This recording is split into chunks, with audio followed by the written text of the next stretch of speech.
Assalamualaikum and hi. Today we are going to present about operating segments and interim financial reporting for 7-Eleven Malaysia Holding Berhad and My News Holding Berhad. Before that, my name is SITI DAYANA binti AHMAD SHAWAL. My name is NURUL FASIHAH binti MUHAMAD SURIZA. My name is NURUL KHAIRIYAH binti KAMARUDIN. And my name MUHAMAD WAFI HAZEEM bin SHAMSUL ZAMRI. Today, I will be introducing MFRS 8 operating segments. MFRS 8 is the Malaysian equivalent of IFRS 8. It was adopted by the Malaysian Accounting Standard Board and became effective in Malaysia in 2012, replacing the previous MFRS 114. The main idea behind MFRS 8 is the management approach to the segment reporting. This means that the operating segments of an entity are determined based on how management internally organizes, monitors and evaluates the business. Under this standard, operating segments are those components of an entity whose results are regularly reviewed by the Chief Operating Decision Maker or CODM. The CODM use these segment results to make decisions regarding resource allocations and to assess performance. MFRS 8 requires that the information disclosed in the financial statements reflects the way management actually views the business. In other words, the same information that the management used for internal decision making should be used in segment reporting. Entities must disclose various types of segment information including revenues, profits and loss, assets, liabilities and measurement policies. MFRS 8 must be applied in complete sets of published financial statements that comply with financial reporting standard. For entities that present both their own financial statements and consolidated financial statements, the segment's information must be based on only the consolidated financial statements, not the spread entity financials. Overall, MFRS 8 aims to provide users of financial statement with clearer, more relevant and management-focused information about how a business is structured and how its segments perform.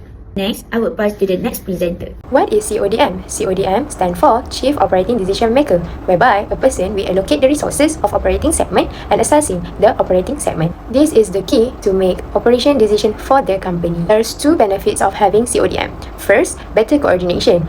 Each department will work together to help achieve the decision making. Secondly, it will help on decision maker to ensuring the company's future. Based on question 2, we have choose two companies, which is 7-Eleven and also My News. As for 7-Eleven, the chief operating decision makers was Mr. Tan Yu Ming and also Mr. Wong Wai Kiong.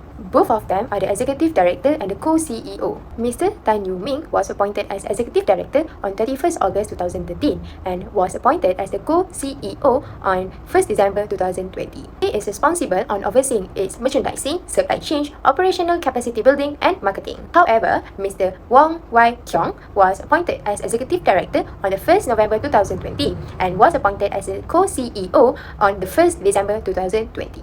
He is responsible on managing financial planning, capital allocation and also involved in the channel customer strategy. Next, as for My News, the chief operating decision makers was Dr. Chia Song Koon and Dr. Chia Song Koi.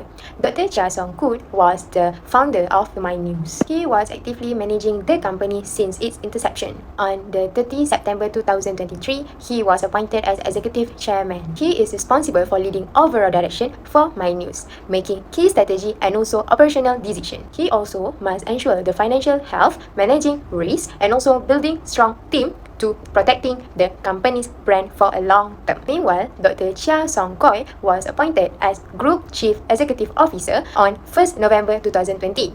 His responsibility are overseeing the outlet operation, store concept, and also business developing. Both of them responsible on ensuring there is appropriate balance of power and authority, with neither of them having unfettered power of decision making. Hi, today I will be presenting about segmental reporting for the company 7-Eleven Malaysia based on the information provided in the financial report. Segmental reporting helps user of financial statement understand how different parts of the business are performing.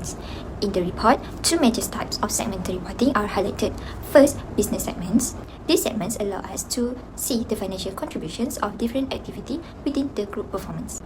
There are two main business segments disclosed in the report. First, convenience stores. This is the core business of 7-Eleven, where it operates retail convenience store across Malaysia. Second, pharmaceutical. This segment includes the pharmacy-related operations under the group. Due to the completions of the disposal of Caring Group, the pharmaceutical segment has been discontinued in the previous financial year.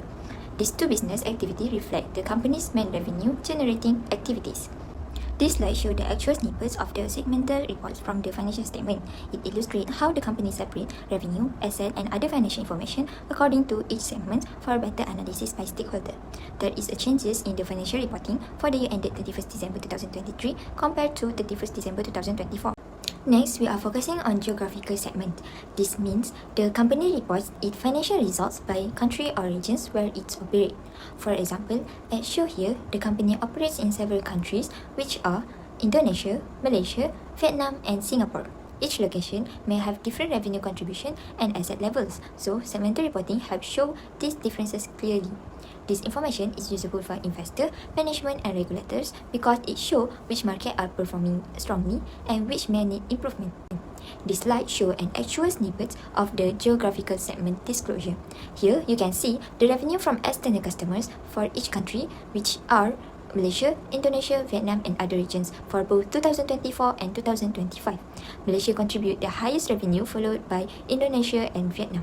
Overall, this segmental breakdown gives a clearer view of how each country contributes to the financial health of the company. So now I would like to explain two benefits of segmental reporting with reference to 7-Eleven's interim financial report ended 30 June 2035. The first key benefit is financial statement users have better insight into internal performance and risk.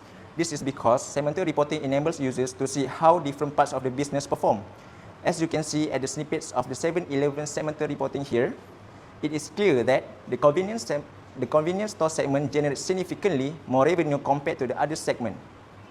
This shows that convenience stores are the main profit-driving segment, while the other segment contributes small amount of revenue and it appears to be underperforming and riskier. So, the key benefit number 2 is segment report can enhance comparability and capital allocation transparency. Based on the segment report and the explanation in the interim results, financial statement users can see where management is prioritizing growth. The convenience store segment shows an increase in revenue of 8.7% and at the same time, its operating expenses increased by 10.7%. This indicates that management is investing more in the convenience store because it is the company's most profitable and fast-growing results. Let's move on to the next part, which is interim financial reporting, MFRS 134. So what is MFRS 134? MFRS 134 is an accounting standard for interim financial reporting. This interim report should contain the same recognition, measurement and presentation principles as in the annual financial statements. However, it is only for a shorter period like 3 or 6 months basis. MFRS 134 applies to companies that require or choose to publish interim financial reports. For example, like public listed companies and other companies that voluntarily issue interim reports. Last one, MFRS 134 also shows how to prepare interim reports. Other than that, let's move to the purpose of MFRS 134. The first purpose is to ensure that an entity provides timely and reliable financial information to users. Secondly, MFRS 134 is to help investors and other users check the company's latest performance. Next, we move to the significant events and transactions that affects an entity's financial position. As we can see here, there is a capital commitments and contingent liabilities. In the capital commitments, it shows that result before and after audit, which is there is a reduce after the audit. And in the contingent liabilities, the group has bank guarantees amounting to 16.6 million as security deposits in favor of various governments and statutory bodies and private companies. The bank guarantee facility is granted to 7-Eleven Malaysian Berhad on a clean basis.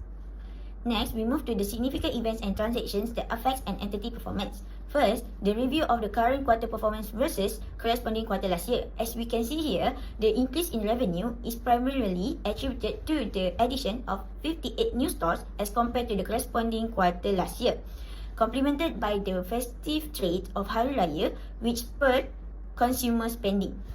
Second, operating expenses increased by 24.7 million ringgit, primarily due to the higher store operation related expenses driven by the longer operation hours and the net addition of 58 new stores, bringing the total number of stores to 2,651. The increase was also partly driven by the strategic expansions in our workforce to meet the anticipated business demand.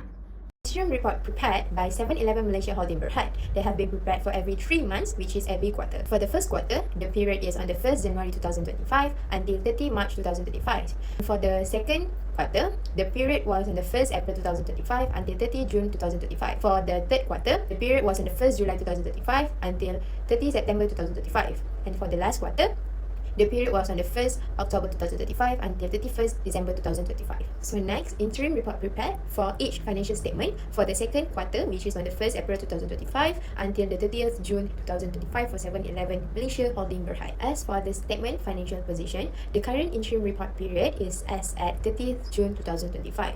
As for the comparative interim report period is as at 31st December 2025. For statement of changes in equity, the current interim report period is for the year end 30th June 2025. However, for the comparative interim report period is for the year end at 30th June 2024. As for the statement of comprehensive income, the current interim report period is for the year end 30th June 2025. For the comparative interim report period is for the year ended 30th June 2024. And for the statement of cash flow, the current interim report period is for the year ended 30th June 2025. For the comparative interim report period is on the year ended 30th June 2024. That's all from us. Thank you.